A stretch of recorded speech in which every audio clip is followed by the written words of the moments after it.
I wrote these words especially for you, and so I'm really happy to be able to share this for the first time. It's called Embrace Your True You. Can you hear me okay? Okay. All right, try that. I remember the day ever so clear, that nagging whisper, "What are you going to do, my dear?" I kept on going, maintaining the status quo. Then the whisper got deeper, growling, "This is not cool, bro." I continued on, juggling my expected routine, never revealing my sadness for not wanting to appear too of anything. That whisper grew wiser, saying, "If I can tell you one thing, your life has value. You must become your true being." I fought this silent cry because I had made a choice. Retire this way and silence my voice. I had no idea what had become of myself. All of my hopes, dreams, and aspirations had been assigned to a dusty shelf. I had now lost my ambition and now facing treatments relating to health. But deep inside, I knew I possessed an abundant well of wealth. As I was preparing to ride this notion until my end, God prepared this intervention in the form of backbiting non-friends. He knew this form of behavior would cause me to rise, because one thing about me, collegial betrayal in any form, I truly despise. As the messages got louder, I tried to convince myself I can get through this and try to be like everyone else. My soul grew restless and weary as I cried my life away. I kept saying to myself, "Hang in there, we will get there someday." I tried to conform and be like the norm, and each day I grew sicker until the illness in my body had formed. This was a progression of lies and obsession I learned as a little girl watching on the sidelines, still taking in the lesson. That lesson, we can want, but not too much, maybe have a life like the Brady Bunch.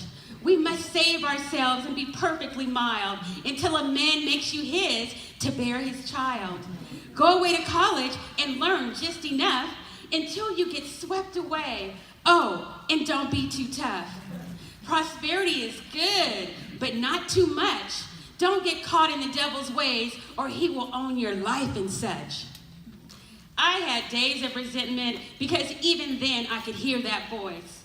These are mixed messages and you are going to have to make a choice. This obedient teaching did not serve me well. All I thought about daily was staying out of a burning hell. I had this vivid imagination and sixth sense of knowing, not to mention behavior I learned to do and tell as I was growing. Instilling fear in someone's life may come with good intentions, but there is a part of you that gets underdeveloped that I will dare to mention. You were born with gifts and talents that the world needs to feel and see. No one told me this when I was a little girl, so I thought there was something wrong with me. I had no idea what I was carrying inside. All I wanted to do was just go away, and often I would hide. Now I truly understand that God made me perfectly well.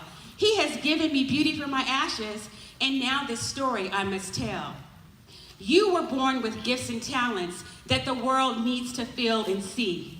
You were created uniquely, wonderful, and authentic, so your true self you must be.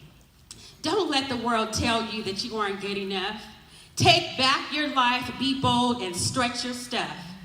When you realize that you deserve an amazing life, your truth will appear and you will make that sacrifice.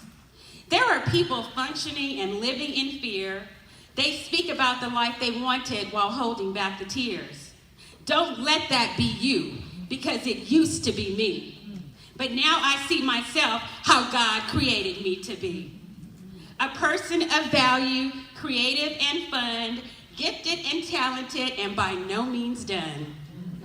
Trust who you are, not based on the opinions of anyone else. Consider this a new day and make a commitment to yourself that you will become who you were created to be. Your life has extreme value and you deserve to be free. Let your gifts shine and talents the way they were gifted to you. No one can take that away. I am counting on you to embrace your true you. Thank you.